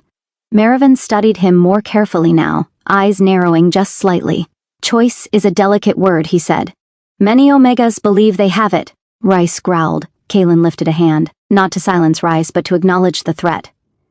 "Enough," Kaelin said. "Speak your concern plainly, Chancellor." Maravan bowed his head. "The Faith has requested audience." That changed the temperature of the room entirely. From the far end of the hall emerged a figure draped in white and silver, High Septon Alaric, voice of the sanctum of the Divine Order. His eyes were pale, almost colorless, his expression carved from cold certainty. The gods do not smile upon imbalance, Alaric intoned. 3 alphas bound to 1 omega threatens the natural order. Ilias felt the bond tense, not in fear, but in anger. Funny, he said calmly. They didn't seem to object when that order kept Omega's voiceless. A sharp intake of breath rippled through the court. Alaric's gaze snapped to him. You presume to speak for the divine? No, Ilias replied. I speak for myself. That seems to be what offends you. Solren's smile turned predatory. Before Alaric could respond, another voice cut in, light, amused, and utterly unconcerned with propriety. Oh, let him speak. All heads turned. A man lounged against one of the pillars as if he owned the place. Dark-skinned, sharp-eyed, dressed in merchant silks worth a small fortune. A fox's grin played on his lips. Prince Kael of the southern trade cities, he said cheerfully, offering a mock bow. I came for the spectacle, was not disappointed. Maravan stiffened. This is a closed council, Kael shrugged. So you said. I closed my ears. Rice snorted despite himself. Kael's gaze slid to Ilias, assessing, intrigued. So you're the Omega who broke 3 kings? Ilias raised a brow. They were already cracked. Kael laughed outright. Oh, I like him. Kaelin's lips twitched. You didn't come all this way just to observe. True, Kael admitted. Trade follows power. Power just shifted. That was when Ilias realized something important. This wasn't just about love. This was about change. Maravan's smile had vanished. Alaric's expression hardened into something dangerous. Around them, nobles began recalculating loyalties in real time. The game had begun, later, much later, when the hall finally emptied and the echoes of outrage and intrigue faded. Ilias found himself standing on a balcony overlooking the city. Solren leaned beside him. You made enemies today. I know, Ilias said softly. Rice joined them. And allies. Kaelin came last, resting a hand at the small of Ilias's back, steady, grounding. And a future that will not be quiet. Ilias looked out over the kingdom, lights flickering like stars brought down to earth. Good, he said, because he was done being quiet. The attempt came 3 nights later. Not loudly, not dramatically. It came the way real danger always did. Quiet, precise, convinced of its own righteousness. Ilias felt it before he saw it. The bond flared sharp and hot, yanking him awake from shallow sleep. His breath caught, heart slamming against his ribs as instinct screamed move. He rolled just as the window shattered. Glass exploded inward in a glittering storm. A dark shape followed, fast and lethal, blade flashing silver in the moonlight. Rice was already moving. He surged from the other side of the bed with a snarl that shook the room, slamming into the attacker midair. Solren was on his feet in the same instant, knives appearing in his hands like they had been waiting there all along. Kaelin moved last, but when he did, the room seemed to bend around him, authority and fury locking into terrifying focus. The assassin hit the floor hard. Ilias scrambled back, heart pounding, back pressed to the wall as adrenaline burned through him. He wasn't helpless. Not anymore, but the speed of it left his hands shaking. The attacker didn't cry out. That was the first sign they were trained well. Rice pinned him with brutal efficiency, forearm pressed to his throat. Who sent you? Silence. Solren crouched, blade resting casually against the assassin's wrist. You can answer, he said pleasantly, or you can bleed quietly. I'm fine either way. The assassin's eyes flicked, not to the king's, to Ilias. That was the second sign. Kaelin noticed. Don't look at him, Kaelin said coldly. Look at me. The assassin smiled. Blood ran from his mouth as he bit down hard, too hard. Solren swore and twisted away, but it was too late. The man convulsed once and went still, poison already racing through his veins.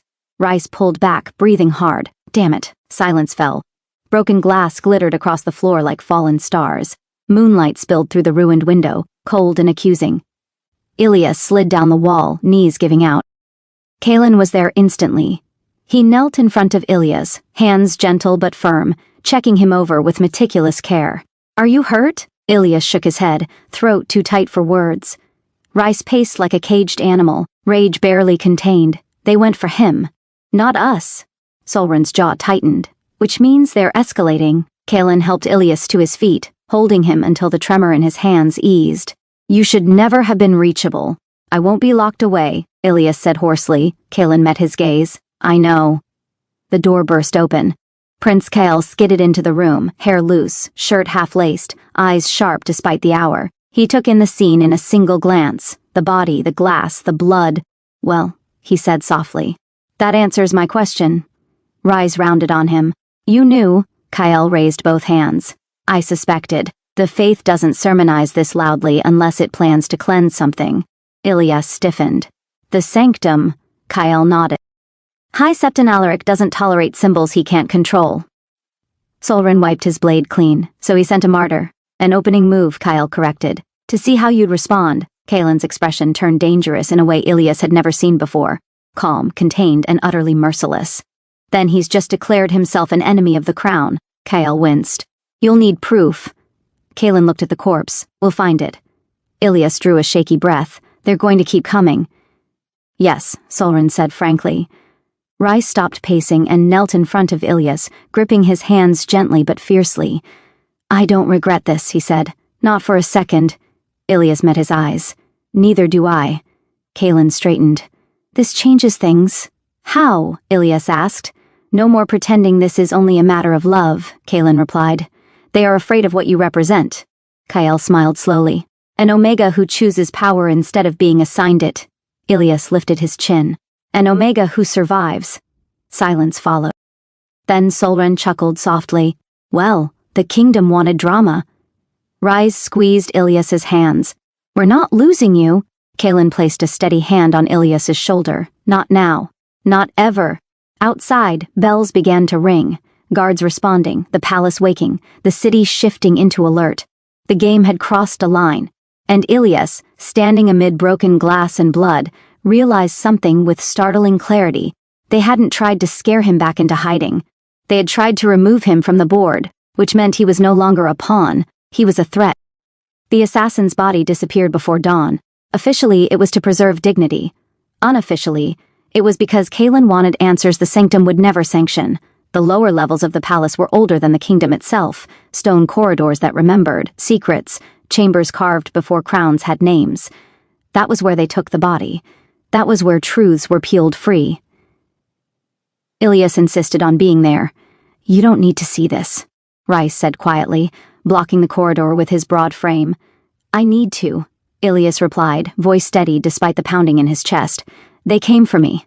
I won't pretend this happened somewhere else. Solren studied him for a long moment, then nodded once. Let him. Kaelin didn't argue. He only moved closer, a silent presence at Ilyas's back as they entered the chamber. The man they questioned wasn't the assassin. He was what came after, a courier, a confessor. A sanctum clerk who had believed himself untouchable until Solren proved otherwise. He knelt now, wrists bound in silver thread, face pale and slick with sweat. I won't betray the gods, the man rasped. Solren crouched in front of him. Good, betray the men instead. The clerk laughed weakly. You think this stops with one knife? No, Ilyas said, stepping forward. All eyes turned to him. The clerk blinked. I know what you're doing, Ilyas continued calmly. You think fear will make me disappear. That I'll beg the kings to hide me away, quiet and grateful. The man swallowed. But I didn't survive this long by being quiet, Ilyas said. I survived by watching people like you underestimate me. Something shifted in the room. The bond stirred, not protective, not angry, proud. Solren's lips twitched. Kaelin rested a hand lightly at Ilyas's back. The sanctum didn't act alone, Ilyas said. They never do. Who's funding them? The clerk hesitated. Rice stepped forward, shadow falling across him. You can answer him, or I'll ask. The man broke. Names spilled out. Minor nobles, old bloodlines threatened by reform, merchants who profited from Omega contracts, priests who feared losing moral authority, a web, sprawling and ugly. And the High Septon? Kaelin asked. The clerk hesitated again, longer this time. He believes this is holy, the man whispered. That if you're removed, the imbalance resolves itself. Ilyas nodded slowly. He's wrong. Yes, Kaelin said. He is. When it was over, when the clerk was taken away and the room scrubbed clean of confession and fear, Ilyas found himself standing very still, staring at nothing. Rice approached carefully. Hey. Ilyas didn't look at him. They think killing me fixes everything. Solren crossed his arms. Fanatics always do. Kaelin stepped in front of him, forcing his attention gently upward. Look at me. Ilyas did. You are not the problem, Kaelin said. You are the proof. Something inside Ilias settled. Then we stop reacting, Ilias said suddenly. We move first. Solrin's eyes sharpened. Oh? They're afraid of visibility, Ilias continued, of Omegas seeing themselves reflected in power. So we give them that, openly, publicly. Rice frowned. You want to what? I want to speak, Ilias said, not just as your chosen, as myself. Kaelin considered him for a long moment. Then, slowly, he smiled. Very well, he said. We'll give the kingdom a voice it can't silence. That afternoon messengers went out. By evening the great forum was full. Omegas stood shoulder to shoulder with betas. Alphas lingered at the edges, uncertain. Nobles watched from balconies, calculating. Priests whispered prayers that sounded suspiciously like curses. And at the center of it all stood Ilias. No crown, no armor, just conviction. I was taught my entire life that survival meant shrinking, he said, voice carrying farther than he expected. That safety meant obedience. Murmurs rippled through the crowd. I was wrong, Ilias continued. Safety comes from being seen. From choosing ourselves before others decide for us. Rice stood behind him, solid and fierce. Solrin watched the crowd like a hawk. Kaelin stood at his side, not elevated, equal. This kingdom doesn't fear me because of who I love, Ilias said. It fears me because I refuse to disappear. Silence fell, then applause, tentative at first, then stronger, louder. Omegas crying openly, betas shouting approval, even a few alphas nodding, thoughtful. High above, hidden in shadow, Prince Kyle watched with a sharp smile. Well, he murmured to himself, this just became a revolution. Later that night, when the palace finally quieted, Ilias stood on the balcony again, city lights glowing below.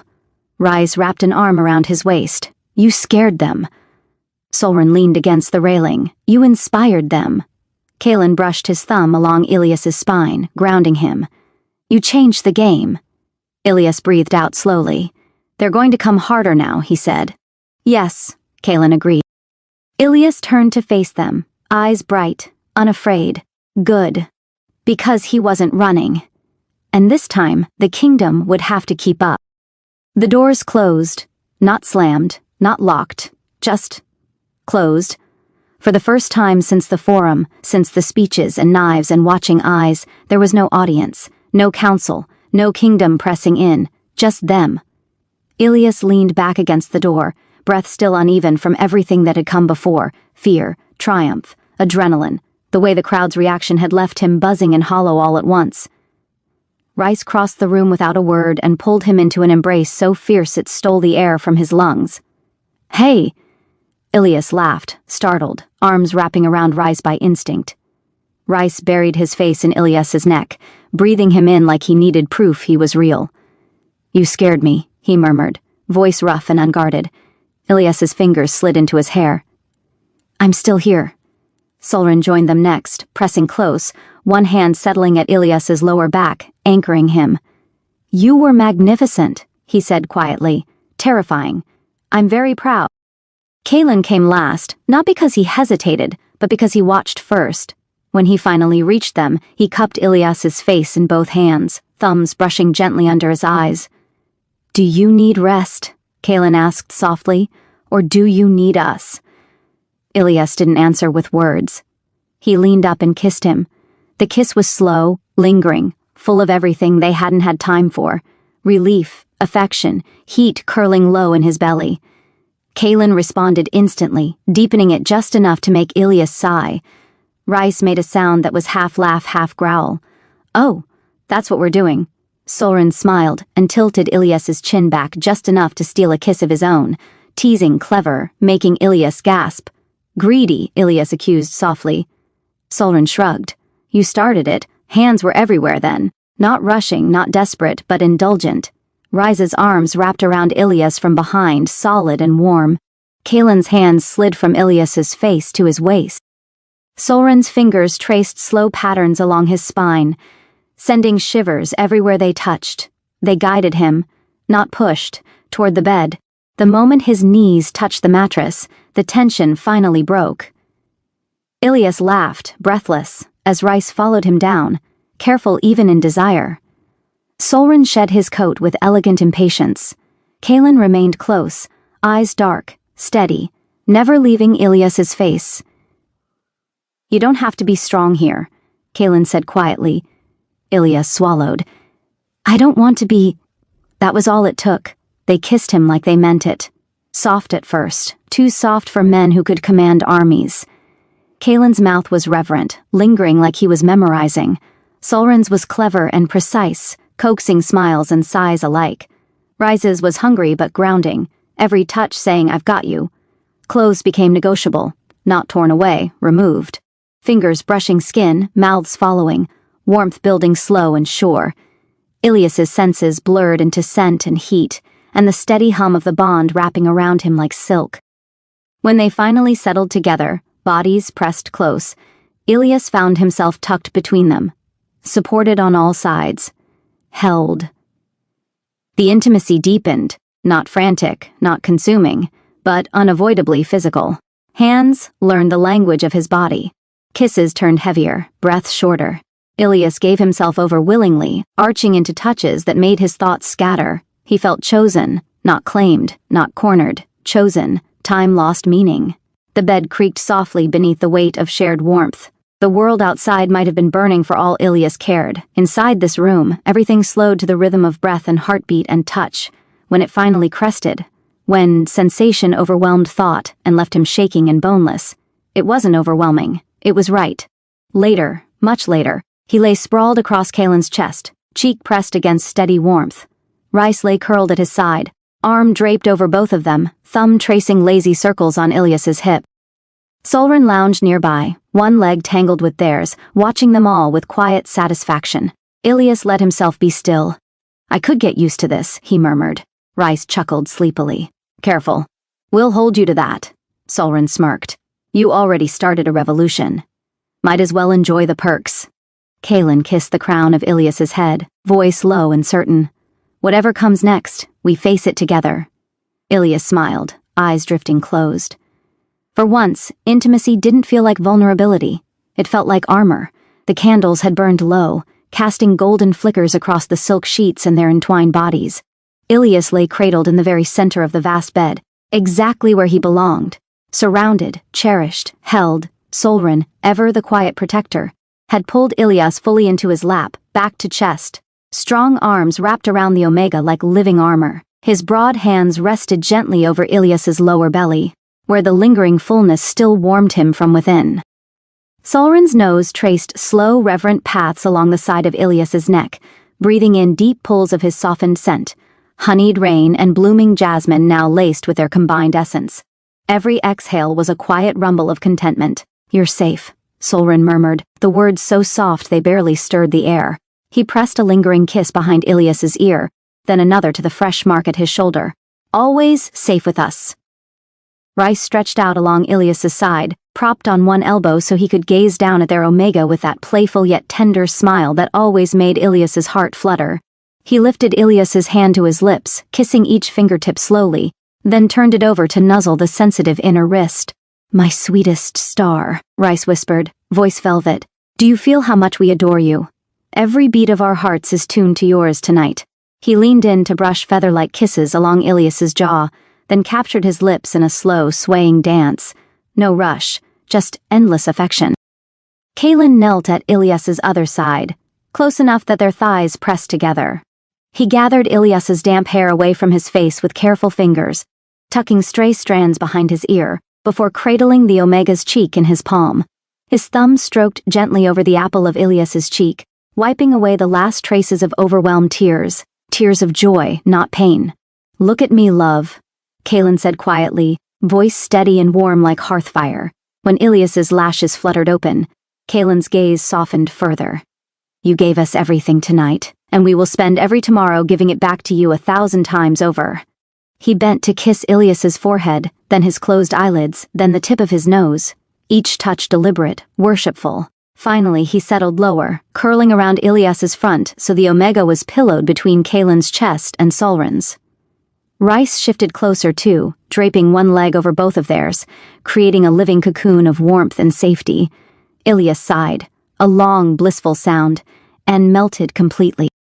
His hands found theirs, one threading through Solren's fingers where they rested on his stomach, another reaching to cup Rice's cheek, the last resting over Kaelin's heart so he could feel its steady, devoted rhythm. "I love you," Ilias breathed, voice small and full of wonder. "All three of you. So much it aches in the sweetest way," Rice chuckled softly against his temple.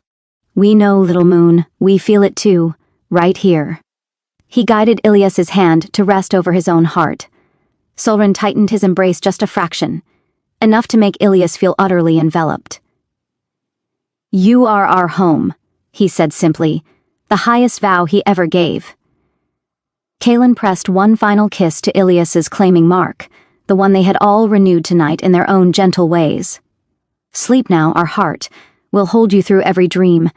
They stayed like that for a long, timeless stretch, bodies fitted together perfectly, breaths syncing, scents mingling until it was impossible to tell where one ended and the other's began. Gentle fingers traced lazy patterns on skin, soft murmurs of love drifted like lullabies, and every so often someone would shift just to pull Ilias impossibly closer. In the quiet glow of candlelight, wrapped in the arms of his three alphas, Ilias finally drifted, safe, adored, and so deeply loved he could feel it in his very bones. The warning came at dawn, not from a messenger, not from the council, from the bond. Ilias woke with his heart racing, breath shallow, a sharp twist of unease settling deep in his chest. He sat up abruptly, sheets slipping away, the cool morning air prickling his skin. Rice was awake instantly. "What is it?" he asked, already moving closer. "I don't know," Ilias said, pressing a hand to his sternum. "Something's wrong." Kaelin was on his feet in a heartbeat, pulling on his boots. Solren appeared at the doorway seconds later, expression alert and unreadable. "The sanctum," Solren said flatly. "They've moved." "How do you know?" Rice demanded. Solren lifted a sealed letter. "Because they were stupid enough to send this through one of Kyle's routes." Kaelin took it, scanning quickly. His jaw tightened. "They're taking Omegas from the border villages," he said, quietly, calling it protective relocation. Ilias went cold. "No," he said. "They're collecting leverage." "And martyrs," Solren added. "Alaric wants a spectacle." Rice slammed his fist into the wall. "We end this." Kaelin looked at Ilias, not as a king issuing orders, but as a man asking something dangerous. "This won't be symbolic," he said. "If you come with us, you will be seen. Targeted." Ilias didn't hesitate. "They already tried to kill me," he said. "I won't let them hurt others because of me." Rice reached for him, hands firm on his shoulders. "You don't have to prove anything." "I know," Ilias replied softly. "That's why I'm choosing this." The ride north was fast and silent. The border village lay half-hidden in fog, buildings huddled close like they were bracing for impact. Smoke curled weakly from chimneys. Too quiet, too controlled. "They're already here," Solren murmured. They dismounted at the tree line. Kaelin gave quiet instructions, precise and lethal. Rise melted into the shadows like a storm waiting to break. Solren disappeared entirely.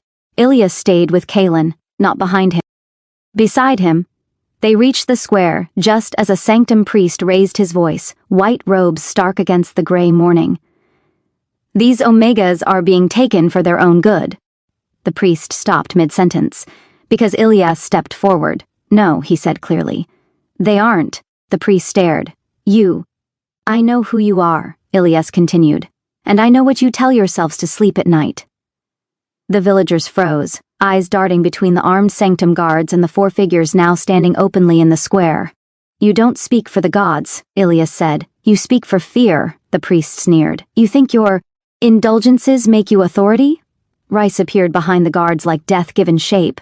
Solren disarmed another before he even realized what was happening. Kaelin drew his blade, not raised, not threatening, just present. "I am the authority," Kaelin said calmly, "and this ends now." The fight was short, not because it was easy, but because it was decisive. When it was over, the sanctum's banners lay in the mud, guards bound and furious, villagers shaken but safe. Ilias stood amid it all, hands trembling now that the danger had passed. Rice was at his side instantly, pulling him close, pressing his forehead to Ilias's. "You okay?" Ilias nodded, breath hitching. "I didn't run."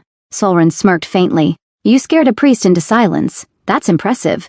Kaelin cupped Ilias's face, thumb brushing gently beneath his eye. "You were extraordinary." The bond thrummed, stronger, deeper, braided tight by shared danger. That night they camped just beyond the village. The fire burned low. The stars were sharp and cold overhead. Ilias sat wrapped in a cloak, exhaustion settling into his bones. Rice pulled him close, tucking him securely against his chest. Solren leaned in on the other side, warmth steady and reassuring. Kaelin settled behind him, arms encircling him fully, grounding him with solid presence. No one spoke for a long while. Finally, Ilias murmured, "They're going to come for us harder now." "Yes," Kaelin said quietly. Rice kissed the side of Ilias's head.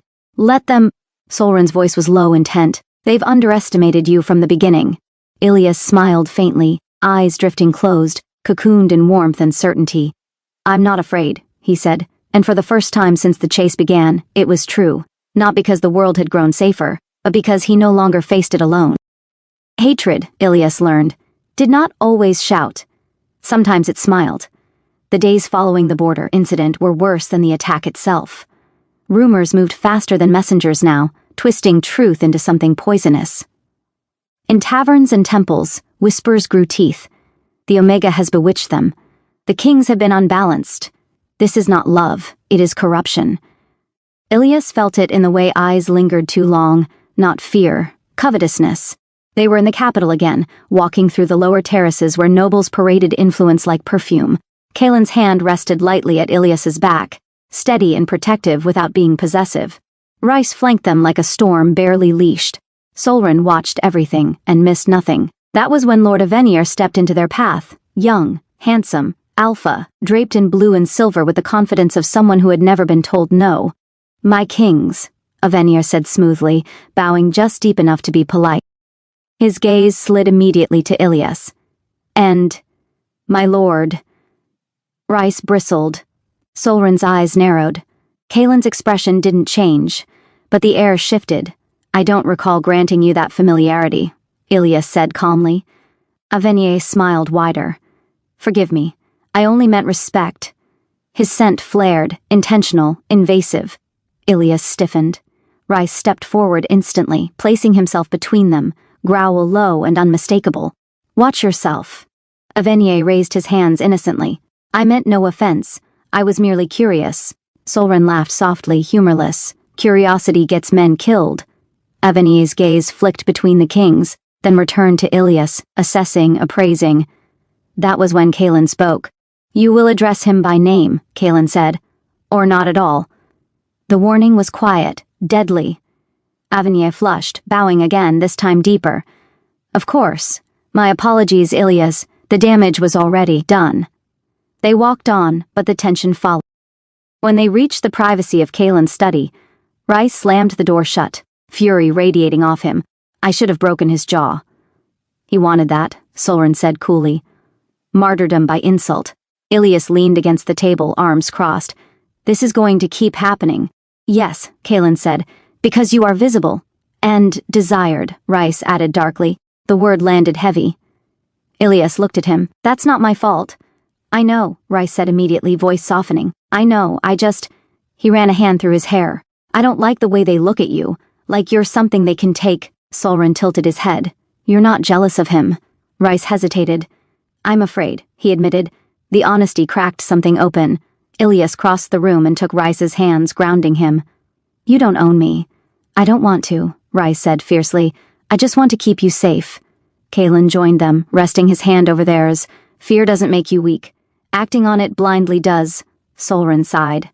"And before we all get tender, this isn't just about jealousy." He turned, pulling a folded parchment from his coat and tossing it onto the table. Ilias unfolded it. His stomach dropped. It was a sermon draft, circulating quietly through sanctum-controlled temples. The Omega who sits above his station, a temptation sent to test the faithful, their turning desire into doctrine, Ilias said quietly. Kaelin's jaw tightened. Alaric is reframing hatred as holiness. And worse, Solren added, he's encouraging Alphas to see you as something that must be either claimed or destroyed. Rise's hands clenched. "Let them try." "They will," Solren said. Soon, that night, the hatred found its voice. Stones struck the palace gates. Shouts rose from the lower city, angry, righteous, afraid. Ilya stood at the window, watching torches flicker like fallen stars. "They're calling my name," he murmured. Kaelin came up behind him, wrapping him in solid warmth. "You don't have to face this alone." "I know," Ilya said, "but I won't hide from it either." Rice joined them, resting his forehead against Ilyas's shoulder. "Anyone who tries to take you answers to us," Solrin's voice was quiet, dangerous. "Anyone who tries to turn you into a symbol without your consent will regret it." Ilyas closed his eyes, breathing them in, their scent steadying, familiar. Home. "Hatred doesn't scare me," he said softly. "What scares me is becoming something I didn't choose." Kaelin kissed his temple. "You won't." Outside, the chanting grew louder. Inside, the bond held, tested, stretched, but unbroken. Because jealousy could be soothed, desire could be guarded against, but hatred would have to be faced head-on. And the kingdom was about to learn that the Omega they tried to demonize was not alone, and not weak. The summons came wrapped in velvet, an official seal, polite language, a request, not a demand. High Septon Alaric humbly invites the crown, and it's chosen to the sanctum of radiant truth, for reconciliation and prayer. Solrin read it once, and laughed without humor. "He wants a stage." Rice cracked his neck. "He wants blood." Kaelin folded the parchment carefully. "He wants legitimacy." Ilyas took it from Kaelin's hands, tracing the seal with his thumb. The wax smelled faintly of myrrh, sacred, expensive, and heavy with expectation. "He thinks I won't go," Ilyas said. "He thinks you'll kneel if you do," Rice replied. Ilyas looked up, eyes steady. "Then we disappoint." The sanctum of radiant truth was built to dwarf the human spirit. White stone rose in blinding tears, catching the sun until it hurt to look directly at it. Bells rang slow and solemn as crowds gathered, faithful on their knees, nobles in shadowed alcoves, guards lining the central aisle like an honor guard for judgment itself. At the altar stood High Septon Alaric. He wore white and silver, light haloing his thin frame. His smile was serene, practiced, unshakable. Until Ilyas walked in, not behind the kings, between them. A murmur rolled through the sanctum like distant thunder. Alaric's gaze locked onto Ilyas, pale eyes sharp with something that was not holiness. "Welcome," the Septon intoned. "Child." Ilyas stopped walking. The king stopped with him. "I am not your child," Ilyas said calmly. "And you will not name me." A sharp intake of breath rippled through the gathered faithful. Alaric's smile tightened. "You stand in the house of the gods. Mind your tongue." "No," Ilyas replied. "You mind yours?" Rice shifted, ready to explode. Solrin watched Alaric like a man already choosing where to strike. Kaelin remained still, but the air around him was iron. Alaric lifted his hands. "We are here to discuss the imbalance that has gripped the realm. An Omega elevated beyond divine intent. By choice," Ilyas interrupted. Alaric's voice sharpened. "There are roles, invented by men who benefit from them," Ilyas said. His voice carried, clear and unwavering, not by gods who never spoke them aloud. Silence slammed down hard. Alaric stepped closer to the edge of the dais. "You presume to know divine will." "I presume," Ilyas said, "that a god who requires fear, obedience, and blood to maintain order is not a god worth kneeling to." The sanctum erupted, shouts, gasps. A priest fainted outright. Alaric's serenity cracked. "Blasphemy," he hissed. "You corrupt them with desire." Ilyas laughed softly. "No, you're angry because they desire me and I didn't disappear." That was when Alaric made his mistake. He lifted a hand and gestured toward Ilyas. "Seize him." The guards hesitated, because three kings turned as one. Kaelin drew his blade, not raised, not threatening, just present. "Stand down." Rice stepped forward, scent flaring, eyes blazing. "Choose carefully." Solrin smiled like a knife. "This ends badly for you." The guards froze. Alaric stared in disbelief. "You would defy the gods?" Kaelin's voice rang through the sanctum. "I defy you." Ilyas took one last step forward, standing at the foot of the altar. "You don't hate me because I broke tradition," he said quietly. "You hate me because I proved it was never sacred to begin with." Alaric's voice shook. "You think this ends here?" "No," Ilyas said. "I think it begins." He turned, not fleeing, not bowing, and walked back down the aisle between the kneeling faithful. Some did not look up, some did. One Omega reached out, trembling, brushing Ilyas's sleeve as he passed. "Hope is dangerous that way." Outside, the sun felt warmer. Rice let out a breath he'd been holding for minutes. You just declared war on a god. Ilias smiled faintly. No. I reminded a man he isn't one. Solren glanced back at the sanctum, eyes calculating. He'll retaliate. Kalen rested a hand at Ilias's back, grounding and steady. So will we. Ilias leaned into the touch, heart racing, not with fear, but with clarity, because something had shifted. The gods had not struck him down. The people had seen him stand, and the man who called himself holy had blinked first. That night, as they lay tangled together in quiet intimacy, hands warm, breaths shared, the bond humming steady and sure, Ilias finally slept without dreams of running, because the chase was over, and the reckoning had begun. The first sign was not pain.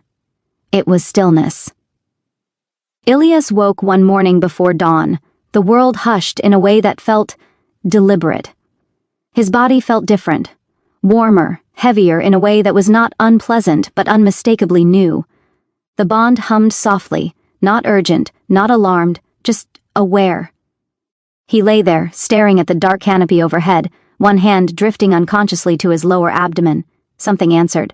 Not movement, too early for that, but a deep, quiet presence, as if his body had made a decision without asking permission. Rice stirred beside him. You're awake. Yes, Ilias whispered. Rice rolled closer, arm draping over his waist instinctively. His scent shifted, concern threading through warmth. You're different. Kalen sat up across the room, already alert. Solren appeared in the doorway moments later, drawn by the subtle shift in the bond. No one spoke for a long moment. Then Solren said carefully, Ilias. When was your last heat? Ilias swallowed. Weeks ago. Rice went still. Kalen's breath left him slowly. Solren closed his eyes. I'll call the healer. Quietly. The healer was old, sharp-eyed, and had delivered half the royal line in secret and scandal alike. She said nothing unnecessary, her hands gentle but certain. When she finished, she leaned back. Well, she said. There's no doubt. The room seemed to tilt. Rice's hand tightened around Ilias's. No doubt about. You're with child, the healer said simply. Early, very early. But strong? Silence. Then Ilias laughed, one sharp, disbelieving breath. That's not possible. Kalen moved closer. It is. Ilias looked down at himself, mind racing. This changes everything. Yes, Solren said softly. That's why they'll come for you. Rise rounded on him. Not helping. Solren met his glare evenly. Truth rarely does. The healer cleared her throat. The bond you share is unusual, powerful. The child will be seen as such, seen, claimed, weaponized, sanctified, or condemned. Ilias felt suddenly fragile, not weak but exposed. His body, once a battlefield of pursuit, had become something else entirely. A sanctuary, a target. When the healer left, the room closed in around them. Rice knelt in front of Ilias, pressing his forehead to Ilias's stomach, reverent and terrified all at once. I swear, he said hoarsely, no one touches you. Not ever. Kalen rested a hand over Ilias's heart. You don't have to decide anything now. Solren leaned against the wall, arms crossed, eyes unreadable. But you will have to decide eventually. Ilias nodded slowly. I won't let them turn this into doctrine, he said. Or leverage. Rice looked up. What do you want? The question hit harder than the revelation itself. Ilias closed his eyes. I want to keep it, he said. And I want the child to grow up in a world where their existence isn't a sin or a prophecy. Kalen exhaled, something like awe in his eyes. Then we build that world. That night, sleep came fitfully. Ilias dreamed not of running, but of roots, deep and unmovable, cracking stone without asking permission. He woke with Kalen's arms around him from behind. Rice curled close at his front, Solren's hand resting warm and steady at his hip. Anchors. I'm afraid, Ilias admitted into the dark. Rice kissed his shoulder. So am I. Kalen's voice was low and certain. Fear doesn't mean regret, Solren added quietly. It means something worth protecting exists. Outside the palace walls, the sanctum plotted. Inside Ilias's body, something small and impossible had begun to grow. And for the first time, the kingdom's future was not being decided by gods or kings, but by an Omega who refused to be erased. The first leak came from the kitchens. It always did. A whisper passed between servants, then another. A healer seen entering private quarters at dawn.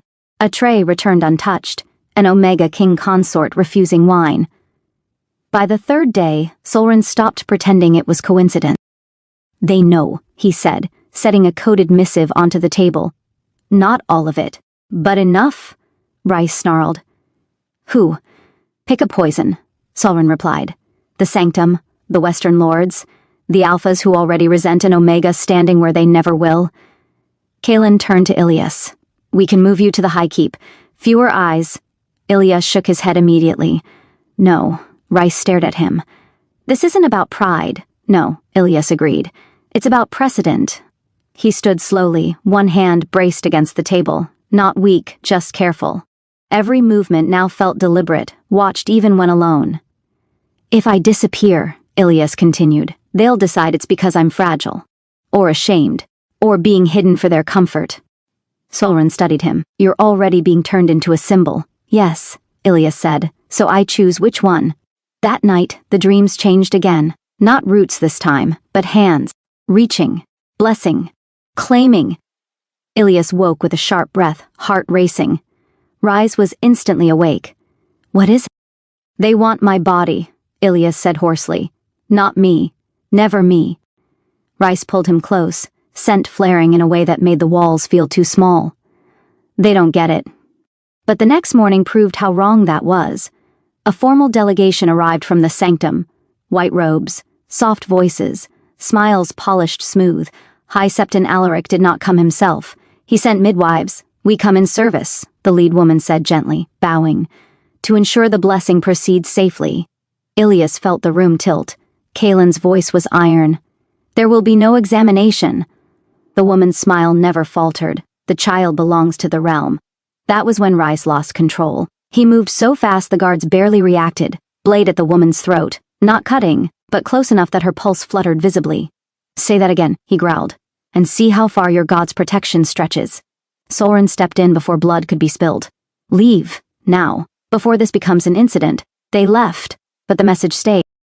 "Your body is a resource. Your child is a claim." Ilias locked himself in the bathing chamber that evening, sinking into warm water that smelled faintly of herbs meant to soothe nausea and nerves alike. His hands rested over his stomach, fingers trembling. "I won't disappear," he whispered, "and I won't be sacred for them." Kalen joined him quietly, sitting on the floor beside the tub. "You don't have to be strong every moment." "I know," Ilias said, "but I have to be clear." Rice hovered in the doorway, restless, protective to the point of pain. "Let me scare them, please." Solren crossed his arms. "Fear is useful. Martyrdom is not." Ilias looked up at all, three of them.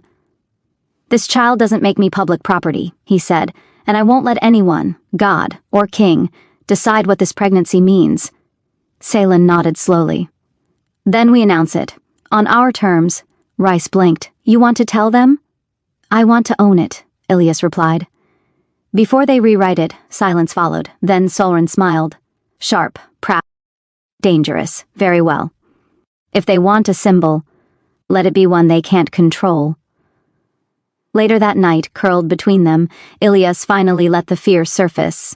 What if they try to take the child? Rice kissed his hair. "They won't get close." Kalen pressed his forehead to Ilias's. "And if they try..."